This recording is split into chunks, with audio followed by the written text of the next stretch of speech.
Hey family, thank you so much for coming back. MarshaunO, your favorite life and relationship strategist here, and I am on a mission to decrease that divorce rate. So if you want to hear how we can decrease that divorce rate together, then go ahead and hit the subscribe button and also click the bell so you can get the notifications anytime I upload a video like this, and how to take care of your relationship so we can decrease that divorce rate together.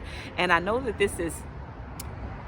people are feeling anxious right now. They are feeling anxiety, and some people are okay, but other people are just feeling anxiety. It's just the whole not knowing portion of it. Am I gonna be able to go back to work? Are the bills piling up? Or am I gonna be able to feed my family? Am I gonna be able to pay the car note? Like, what's actually going to happen? Is life gonna be completely different? Are we gonna have to keep on these masks all the time, and we're gonna have to stay in our house for a longer period of time? Like, what's going to happen? How is things playing out for you and your family? And I wanted to come here and address how you can help your spouse through the anxious time, through their anxiety during this crazy time, because maybe you are the one that's actually okay. You're cool. You know that things are going to be what they are, but they're also going to pass at some point.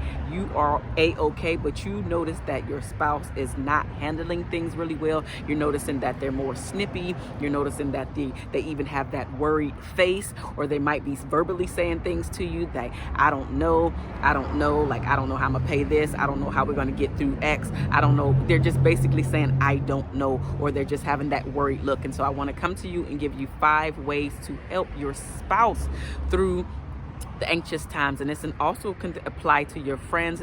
This can also apply to like your siblings and or your parents or guardian. It just depends on where you're at, but specifically to your spouse. But this, again, you can use most of these with each and every person in every relationship. And so the very first thing that I want you to think about, the very first thing that I want you to even ask or even tell your partner, your spouse, your friend, remind them, remind him, remind her that this is not the very first time that we have gone through a challenge. This is not the first time we've been through the unknowing. We don't know what's going to happen. We don't know how things are going to turn out. We don't know if they're going to say yes to the loan. We don't know if we're going to be able to move out and get that house that we have. We don't know. We just don't know. But this is not the first time we've had a challenge that we've actually overcome together. And if you're talking to one of your friends, you can definitely mention something that you know that they have overcome, that he or she has overcome. So they get that reminder. It's like, okay, yeah, you're right. This is not the first time I've been in a situation where I did not know how things were going to pan out. So I can relax a bit more. I don't have to be super stressed out about the not knowing or the unknown. The second thing that I want you to do is to let him or her know that you are a safe place, that you are a safe space for them to let down their guard and be vulnerable with you. See, because sometimes our partners, our spouses, we all handle things differently. And so if you have a spouse that you know shuts down or gets very quiet, starts to internalize everything because they're a thinker, they're a solver, they're trying to get everything together within their head, trying to figure out what their next move is, let him or her know that you're a safe space. And don't make them feel bad if they're feeling a little anxious about everything that's going on. Which brings me to point number 3. Let him or her know that you are actually a great listening ear. And so whenever he or she wants to talk, you are there to listen. They're also not alone during this time. See, a lot of people think that they have to struggle through and take on and deal with things on their own. Specifically when you're in a relationship, a romantic relationship, you're there as a team, as a partner, and you don't have to feel like, and you don't want your spouse to feel like that they have to carry the weight of the world on their shoulders, especially alone. And if you are the person that is shutting down, that's watching this, if you verbalize more often, then you'll realize that speaking about it, literally just talking about it, just speaking about it, just putting your feelings out there about the situation, after you've actually done that, you will feel so much better. You'll be able to laugh about you even feeling anxious, or you'll even be able to solve the issue out loud in that moment. And if you would have kept it in your head, you would have never came to that solution, or that idea would have never popped up. So let your partner, let your spouse know that you are a great listening ear and that they are not alone during this time. And again, if you're the person who usually does the shutting down, that think if you just speak, if you just talk, then you will know that you can actually get a whole lot more, and maybe even be able to solve the problem by just speaking out about it, by just verbalizing your thoughts, your worries, your concerns, etc. So get those things off of your chest. The fourth thing that I want you to think about is, if possible, get to the root of the anxiety. So I had a client that was specifically talking to me about this situation, and she was the person that was okay, and her spouse was is the person who's kind of anxious and nervous, and the what if, going through the whole what if. And so she was pointing out that she believes that this is a learned behavior, because whenever his mom got into situations where she just didn't know, the unknown was happening, she always got anxious. So he started to pick up and model that behavior. So she was trying to, get him to see that maybe this is a learned behavior. He denied it at first, but after he started to think about it, he's like, you know what, babe, you actually make a valid point, because I was actually fine until I heard my mom say how nervous that she was, and I basically took on her emotions. But that's also the way that she used to do when I was a child. So again, figure out, try to get to the root problem. Is this a learned behavior that you're actually doing? Are these really your emotions, or is this something that you learn how to cope with situations like this?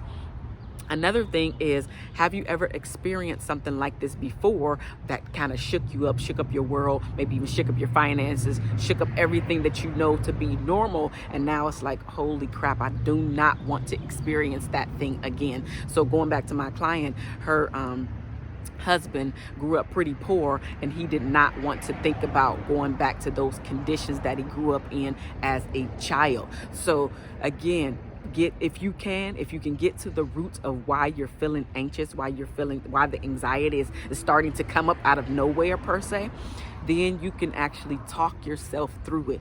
Your spouse can absolutely help you through this if they're a person that knows you really well, that knows your background as well, that can point out certain things to say, hey, babe, it's okay. Slow down. Don't get so nervous. You're doing this because you just talked to. You're doing this because you just witnessed X. And talk her through it, so they feel like, okay, I'm not here alone. I am able to speak to my spouse and partner. I don't feel judged. I actually do feel heard. I do feel loved. I do feel listened to. I do feel like he or she does have my back, and they are on my side, and they're not making me feel bad about me and my anxious feelings, or me being worried in this moment. I don't have to be looked at as the weak person.